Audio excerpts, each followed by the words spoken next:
3 weeks before a $95,000 wedding, I found out my fiancée April was planning to take everything I owned the second my name went on that marriage certificate. And I did absolutely nothing about it. I smiled, I addressed invitations, I picked up her mother Noelle from the airport. I did all of it with a level of calm that honestly scared even me, because I already knew exactly what I was going to do. Let me back up. I'm Wesley, 31. April is 29. We'd been together 4 years, engaged for 14 months. I bought our house, my house, 2 years into the relationship with money I'd saved since I was 23 working back-to-back logistics contracts. April moved in 8 months after I closed. She never paid toward the mortgage, and every single time I brought it up, she had a reason. She was saving for the wedding. She had loans from school. Her car needed new tires. I let it slide because I figured we were building something together. And honestly, I was so deep into planning a future with this woman that I talked myself out of every red flag she threw at me. April's ex is Desmond, 33. They dated for 3 years before me. The breakup was supposedly ugly. She told me he was controlling and jealous, and she had to cut him off completely. I believed every word because why wouldn't I? She never mentioned him, never brought him up. I had zero reason to think he was still in the picture. That was the whole point. She made sure I had zero reason. Here's how I found the messages. About 5 weeks before the wedding, April left her iPad on the kitchen counter while she ran to pick up alterations for her dress. We shared a streaming account on that iPad, and I opened it to pull up a show. A WhatsApp notification popped up at the top of the screen from a contact saved as Noelle Work, which is her mother's name. But Noelle doesn't work. Noelle has been on disability for 6 years. I tapped it. It wasn't Noelle. It was Desmond, and the conversation went back months. I'm not talking about a few casual messages. I'm talking about a running, detailed, strategic conversation about our wedding, our house, and my prenup. April told Desmond she just needed to get through the ceremony so my name would be on certain documents alongside hers, and that her lawyer, who turned out to be Desmond's cousin Henry, had already found loopholes in the prenup I thought was airtight. She told Desmond that once she had legal standing as my spouse, she could push for rights to the house within a year, maybe less. She told him she'd been playing the long game and that I was easy to manage because I wanted to believe in the relationship. I sat there on that kitchen counter reading message after message for probably 20 minutes. She talked about me like I was a task she was completing, not a person. A task. Desmond asked her at one point if she felt bad, and she told him she stopped feeling bad about it around month 6 because I made it so easy. And here's what really got me. Desmond wasn't just the ex she was confiding in. They were still together. The messages made it obvious. Pet names, plans for after, references to times they'd met up while I was working overnight shifts. April and Desmond never actually broke up. I was the detour. The 4 years I spent with this woman were a transaction she'd been planning to cash out on. So here's what I did. Nothing. I closed the iPad, I put it back on the counter, and I went back to addressing wedding invitations like nothing happened. When April came home, I asked her about the dress, and she showed me the alterations, and I told her it looked great. I ate dinner across from her that night, and I planned. The next 3 weeks were the busiest of my life, and nobody, not April, not Noelle, not a single person in that wedding party, had any idea what was actually happening behind the scenes. April's mother, Noelle, had been pushing this wedding harder than anyone because she was about to lose her rental, and April had promised her she could move into their house after the wedding, my house. That I paid for. Noelle had already been telling family she was relocating, had already started packing. She treated me like a son-in-law ATM from day one. And now I understood why. It was the family business. I called my lawyer, not Henry, not Desmond's cousin, my lawyer, a guy named Mary, yes, Mary, he gets that a lot, who I'd originally used for the house closing. I told him everything. I showed him screenshots I'd taken of the WhatsApp thread, and I asked him one question. How do I make sure April walks away from this with absolutely nothing and knows exactly why? The wedding was last Saturday, 214 guests. A venue that cost more than some people's cars. April's side of the family filled 8 rows. She walked down that aisle looking like she'd already won, and maybe in her mind she had. 4 years of work about to pay off. Noelle was in the front row already crying. The officiant didn't start the ceremony. Instead, my best man handed April a large envelope. She opened it standing right there at the altar in front of every single person she knew. I'm going to tell you what was in that envelope in my next update because, honestly, I need a break from typing this. But I will say this, the look on her face when she read the first page told me everything I needed to know. 4 years of being managed, 4 years of being someone's long game, and she really thought I was too stupid to figure it out. I wasn't too stupid. I was just patient. Wesley is terrifying, and I mean that as the highest compliment I can give a man. This dude sat across from a woman who was literally planning to strip mine his life, ate dinner with her, complimented her dress alterations, and went to bed next to her, all while quietly building a legal demolition crew behind the scenes. Most people find out they're being cheated on, and they can't hold it together for 15 minutes. This man held it together for 3 weeks. That's not anger. That's not revenge. That is a man who went somewhere cold and quiet inside himself and started doing math. And I gotta talk about April for a second because she is genuinely operating like a project manager from hell. She had a lawyer, her boyfriend's cousin. She had a timeline. She had loopholes identified in a legal document. She had her mother assigned a bedroom in a house she didn't own. This wasn't some impulsive affair that spiraled.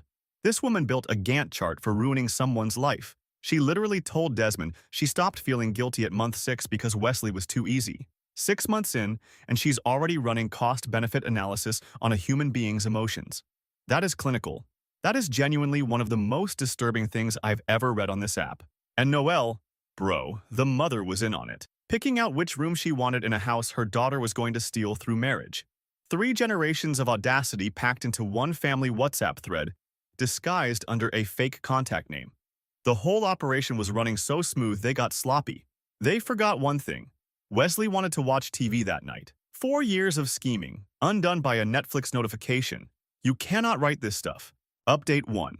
Alright, a lot of you wanted to know what was in the envelope. I'm going to get there, but I need to explain what I did during those 3 weeks first, because that's the part that actually matters. The envelope was just the finale. The real damage happened way before April ever put on that dress. So after I found the WhatsApp thread between April and Desmond, the first thing I did was sit down with Mary, my lawyer, not the name you'd expect for a guy built like a retired linebacker, but that's his thing. I showed him the screenshots and I walked him through the prenup that Henry had supposedly reviewed on April's behalf. And this is where it gets interesting. Mary pulled the prenup apart line by line and told me that Henry actually had found real vulnerabilities in the agreement, specifically around commingled assets. Because April had been living in my house for over 2 years without a formal lease or cohabitation agreement, and because some of the wedding expenses had been paid from a joint account we'd opened for that purpose, there were arguments a decent lawyer could make about her financial stake in the property. Not guaranteed wins, but enough to drag me through months of litigation after a divorce and cost me tens of thousands in legal fees, even if I won. So Mary and I spent the first week restructuring everything. I moved the remaining wedding funds out of the joint account and back into my personal account, which I had every right to do because every dollar in that joint account was mine to begin with. April had deposited exactly 0 into it over 14 months. I had Mary draft a formal document reclassifying April's living arrangement in the house as a guest occupancy, backdated appropriately based on the actual terms we'd discussed verbally when she moved in. And here's the part that cost me sleep. I canceled the wedding venue and every single vendor contract quietly, one by one, during my lunch breaks over the course of 6 days. The florist, the caterer, the DJ, the photographer. I called each one personally, and I ate the cancellation penalties on the ones that had them because the money was worth what was coming. Now, some of you are going to ask why I still had the wedding if I canceled everything. I didn't cancel the venue itself. I kept the venue. I kept the chairs and the arch and the aisle and the officiant. I just canceled everything that was supposed to happen after the ceremony. The reception, the dinner, the open bar, the cake, the send-off, all of it. Gone. 214 people were going to show up expecting a wedding and a party. They were going to get something very different. While I was doing all this, April was acting completely normal. And that was maybe the hardest part. Watching her be sweet and attentive and excited about the wedding, knowing that every single word out of her mouth was performance. She talked about our honeymoon to Desmond in those messages. She told him she'd figure out a way to cut it short. Maybe fake a family emergency so she could see him the week after. 4 years of this. 4 years. And she was good at it. I'll give her that. If I hadn't seen those messages, I would have married this woman and handed her the keys to my entire life. The second week, I dealt with Noelle. April's mother had been telling everyone in her family that she was moving into our guest bedroom after the wedding. She'd given notice on her rental. She'd already shipped 2 boxes of her things to my address, which I intercepted and put in my garage. Noelle had always treated me like I was lucky to have April, like I should be grateful her daughter chose someone like me. She once told me at Thanksgiving that April could have married Desmond, who apparently comes from money on his mother's side, but she picked me instead, so I should remember that. At the time, I thought it was just a rude comment from a difficult mother-in-law, Now I understood it was a reminder of the leverage they thought they had. April chose the easier target, not the better man. I also filed a formal complaint with the State Bar Association regarding Henry. Desmond's cousin had represented April in the prenup negotiation while actively conspiring with the opposing party, Desmond, to exploit the agreement against me. That's not a gray area. That is a direct conflict of interest and a violation of professional ethics. Mary helped me prepare the complaint with the screenshots as supporting evidence. Henry didn't know it was coming. He still doesn't know it's been filed as of me writing this, but he's going to find out real soon. Now, the wedding day. Saturday morning. April got ready at Noelle's rental, her last month there before the supposed move-in.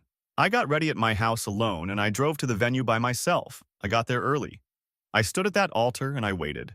The guests filled in, April's side packed tight, my side about half full because I'd quietly told a few of my closest people not to bother coming, and I'd explain later. My best man knew everything. He was the only one. April came down the aisle and she looked incredible. I'm not going to lie about that. She was smiling. Noelle was already a mess in the front row. Desmond was not there because obviously he couldn't be, but I guarantee he was parked somewhere nearby, waiting for the text that it was done. April got to the altar and reached for my hands, and that's when my best man stepped forward and handed her the envelope. She opened it, standing right there. The first page was a printed copy of her WhatsApp conversation with Desmond. Every single message, time-stamped, highlighted. The second page was the cancellation confirmations for every vendor. The third page was a formal notice of eviction from my property giving her 30 days to vacate. And the fourth page was a copy of the bar complaint filed against Henry. She read the first page and her face lost all color. She flipped to the second page and looked up at me, and I could see her trying to calculate whether she could still recover this. She actually started to say something, started telling me that I was misunderstanding the messages, that it was taken out of context, that Desmond had been harassing her and she was just telling him what he wanted to hear to keep him away. And she said this with 200 people watching, with the printed messages right there in her hands, and she still thought she could talk her way through it. I told her, in front of everyone, that I knew about Desmond, I knew about Henry, I knew about the prenup loopholes, and I knew about her mother's plan to move into my house. I told her the wedding was off, the reception didn't exist anymore, and she had 30 days to get out of my home. Then, I walked back down the aisle alone. But here's the thing, that's not where this ends. That's not even close. Because what happened after the wedding is where everything actually fell apart for all of them. And I mean all of them. April didn't go quietly. Noelle went absolutely nuclear. And Desmond finally showed his face. The envelope. That envelope is doing more work than most people's entire legal teams. 4 pages. Each one a different flavor of destruction. Page 1. I know what you did. Page 2. The party's canceled. Page 3. Get out of my house. Page 4. Your lawyer's career is in jeopardy. That is not a breakup. That is a sentencing. Wesley basically walked her through the 5 stages of grief in document form, while 200 people watched her read it in real time. And I need to talk about the level of operational discipline this man had for 3 weeks. He's calling florists on his lunch break like he's canceling dentist appointments. He's restructuring property documents with his linebacker lawyer Mary. He's intercepting Noelle's moving boxes and stacking them in the garage like evidence in a crime show. Meanwhile, April is at home practicing her vows and planning which fake emergency she's going to use to cut the honeymoon short so she can go see Desmond. 2 people living in the same house, both performing normalcy, except only one of them knows the other one is performing. Wesley turned her own playbook against her. She thought she was the manipulator in the relationship and she was actually the mark the entire time. She just didn't know it yet. And the part about Noelle at Thanksgiving telling Wesley he should be grateful April didn't marry Desmond. That line hits completely different now. That wasn't shade. That was a negotiation tactic disguised as a holiday insult. This whole family was running a coordinated operation. Mom handles the psychological pressure. Daughter handles the emotional manipulation, and the boyfriend's cousin handles the legal backdoor. They had departments.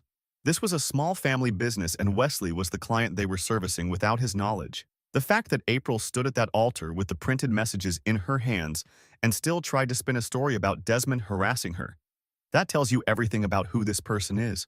Her first instinct when caught red-handed wasn't shame, wasn't an apology. It was a new angle. She was workshopping excuses at the altar like it was a pitch meeting. Update 2. All right, update 2. A lot of you told me to just go no contact and move on. Respectfully, no. These people tried to take my house, my money, and 4 years of my life. I'm not walking away quietly. If you're new here, read the original and update 1 first. After I left the venue, I drove home, changed every lock, and put April's honeymoon suitcases on the porch with a key to the new deadbolt taped to the handle. Mary told me I had to be careful since she technically had 30 days under the eviction notice. So I gave her access. One key. 30 days, that's it. April showed up around 9 that night. She let herself in and sat across from me in the living room, and I have to give her credit. She didn't come in crying. She came in with a whole new narrative ready to go. She told me the messages with Desmond were real, but that I was reading them wrong. She said Desmond had been threatening to expose their past to me unless she kept him involved, and that everything she wrote about the prenup and the house was her playing along with his obsession, not her actual plan. She said the wedding was real to her regardless of how those messages looked. I let her finish. Then I asked her one thing. If Desmond was threatening her, why did she save his number under her mother's name instead of telling me? She had nothing. 10 seconds of silence, and then she pivoted completely. She started talking about money. She told me I'd humiliated her in front of 200 people and that her family had spent over $12,000 on travel and hotels for a wedding I secretly canceled. She said I owed them that money, and if I didn't make it right, she would make sure everyone in my life heard her version of events. That was her first threat, not her last. Next morning, Noelle showed up on my porch. No key, just volume. She told me she'd given up her rental because April promised she'd be moving in after the wedding. She said her disability income barely covered basics, let alone first and last on a new lease, and that I was responsible because I'd led this family on for 4 years. She called me a coward for doing what I did publicly instead of handling it privately like a man. I told her that her daughter planned to take my house from the start and that Noelle was in on it. The messages mentioned her by name. April told Desmond that Noelle was already picking which room she wanted and they'd handle my discomfort after the marriage was legal. Noelle denied all of it, but she was on those messages. She didn't just know. She was part of it.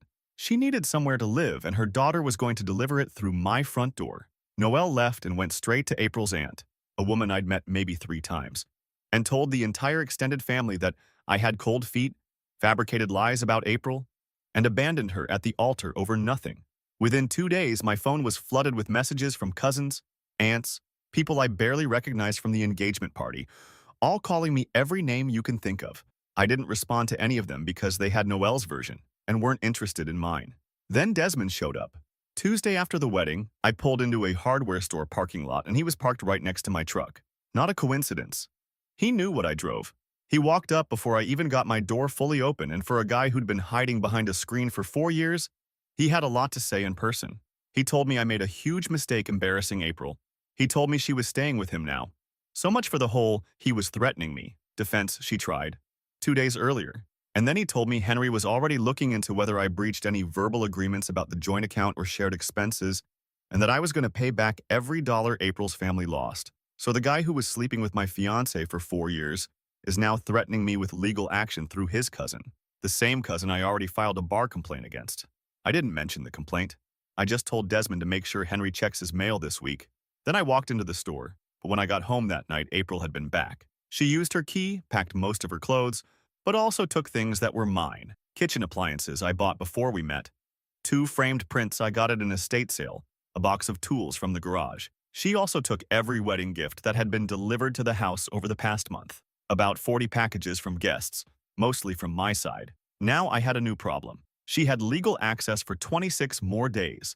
Mary said I couldn't change the locks again without risking a dispute on the eviction terms. So for almost a month, she could come and go and take whatever she claimed was shared property. 3 pressure points were now active.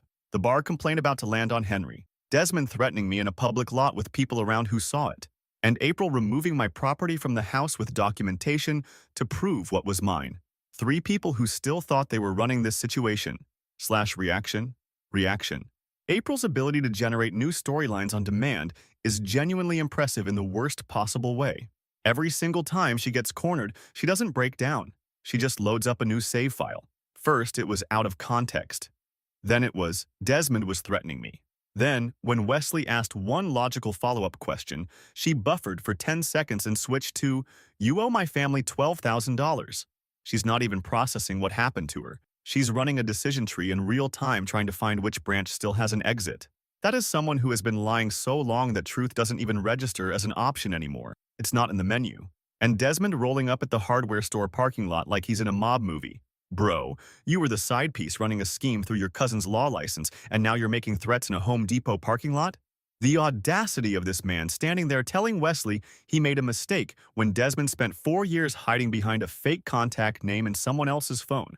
He wasn't brave enough to exist publicly in April's life for 4 years, but now suddenly he's got things to say face to face? And he drops the line, "She's staying with me now," like that's a flex. My guy, you just inherited a woman who got publicly exposed at her own wedding, her broke mother who's sleeping on your couch, and an ethics investigation landing on your cousin's desk. Congratulations, you won. Enjoy your prize. 3 adults in a one-bedroom apartment and a bar complaint. That's your trophy for playing the long game. And Noelle showing up with volume, but no key. That's poetic, honestly. She planned her whole retirement around a bedroom in a house her daughter was going to steal. And now she's standing on the porch of that same house yelling at the man she tried to rob, calling him a coward for doing it publicly. Ma'am, your daughter was running a 4-year heist, and you were the one picking out curtains for the guest room.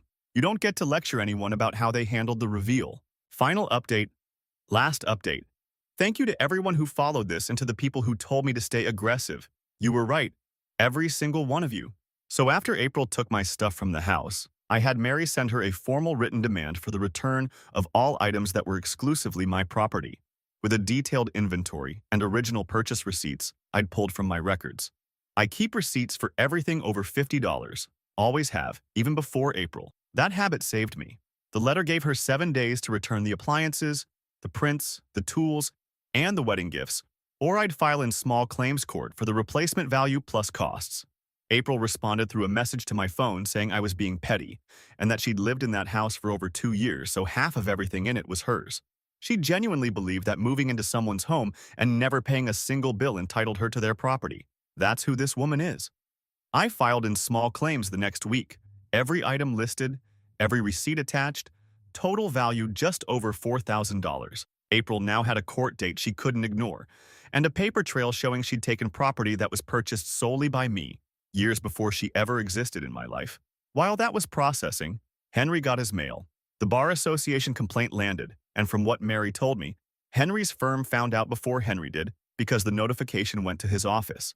Henry was a junior associate, not a partner, and his firm took ethics complaints seriously because their reputation was on the line. Henry had to explain to his supervisors why he'd represented one party in a prenup negotiation, while his own cousin was actively in a relationship with that party and coordinating strategy through her. He couldn't explain it because there was no explanation. Marcy heard through professional channels that Henry was placed on internal review and suspended from client-facing work pending the investigation. His career wasn't over, but it was on hold indefinitely.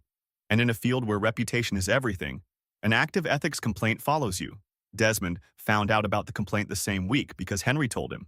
And this is where Desmond finally showed who he actually was. He drove to my house on a Thursday evening.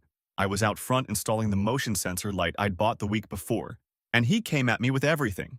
He told me I was destroying his cousin's career over a woman, that I needed to withdraw the complaint or he'd make my life miserable, that April never loved me anyway, and I should have figured that out years ago.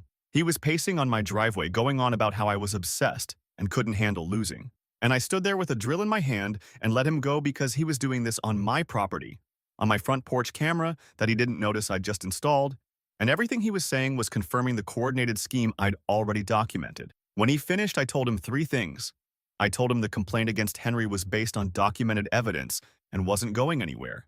I told him I had footage of him on my property making threats and that if he came back, I'd file for a restraining order. And I told him that April was welcome to contest the eviction in court if she wanted, where all those WhatsApp messages about the long game and the prenup loopholes would become part of the public record. He left. April came to the house one last time 6 days before the eviction deadline. She still had her key. She sat at the kitchen table and she tried one more time. But this time was different. She wasn't strategic. She wasn't spinning narratives. She told me she needed the house because she had nowhere to go. Desmond's place was a 1-bedroom and Noelle was already sleeping on his couch because she'd lost her rental. 3 adults in a 1-bedroom apartment, 2 of them with no income beyond Noelle's disability checks. April told me she'd drop everything. The threats, the family campaign, all of it, if I'd give her 6 more months in the house. She told me I could date other people, she didn't care. She just needed a roof. And this was the moment I'd been building toward for weeks. Because April finally understood what she'd done. She didn't lose a fiancé. She lost the entire infrastructure of her life. The house, the financial stability, the future she'd been engineering for 4 years. All of it was mine. And she had no legal claim to any of it because she never married me. The prenup loopholes Henry found were worthless without a marriage certificate. The commingled asset arguments fell apart because she'd never contributed financially. Every single angle they'd planned required one thing to work: a signed marriage license. And they didn't have one. I told April no. I told her the eviction stood, the small claims case stood, and she needed to be out by the deadline. She asked me how I could do this to someone I'd spent 4 years with. And I told her the same thing she told Desmond in those messages: that I stopped feeling bad about it a while ago because she made it so easy. She moved out 4 days before the deadline. Desmond, Noelle, and April are all in that one-bedroom apartment. Henry is under investigation. The small claims court date is next month, and I have every receipt. My house is mine. My money is mine. And the wedding guests who sent gifts early, I contacted each one personally, explained the situation, and returned every gift April hadn't already opened. April tried to play the long game on me. She spent 4 years setting it up. And she lost everything in 3 weeks because she saved Desmond's number under her mother's name, and I happened to want to watch a show on the iPad. I'm keeping the motion sensor light. It looks good on the porch. That last line. I stopped feeling bad about it a while ago because she made it so easy. It is the most devastating callback I've ever seen on this website. He held on to her own words for weeks just to hand them back to her at the exact moment they would hurt the most. That's not a comeback. That's emotional surgery. He waited until she was sitting at his kitchen table with zero leverage, zero narratives left, zero spin, just raw desperation. And he gave her back the exact sentence she used to describe how little he mattered to her. And the thing is, it landed because she finally understood what it feels like to be on the receiving end of someone who stopped caring and kept going through the motions anyway. That's what she did to him for 4 years. He did it back in 3 weeks. And Desmond ranting on Wesley's driveway while being recorded by the camera Wesley just installed. I can't get over this. This man is literally providing supplemental evidence for the case against his own cousin while standing on the property of the man he's threatening. Every single move Desmond made after the wedding was a self-own. He confirmed April was living with him, which killed her. He was harassing me, defense. He threatened Wesley on camera, which gave Wesley grounds for a restraining order. He admitted the whole thing was coordinated by referencing Henry's involvement. Desmond is out here building Wesley's case for him and thinking he's winning. That is a man who has never once in his life faced a consequence and genuinely does not recognize one when it's standing in front of him holding a drill. And the ending: 3 adults in a one-bedroom apartment, Noelle on the couch, April with no income. Desmond stuck with the 2 people he helped scheme their way into a house that was never theirs. That is the long game paying out. Not the one they planned, the one they earned. Every single thing they lost required the marriage certificate to work. And they didn't get it because Wesley was supposed to be the easy target. He was supposed to be manageable. He was supposed to be the guy who loved too hard and questioned too little and signed whatever was put in front of him. And he was all of those things. Right up until he wasn't. And by the time they realized he'd changed, they were already standing at the altar holding the evidence of their own destruction. Wesley, wherever you are, keep the motion sensor light. You earned it.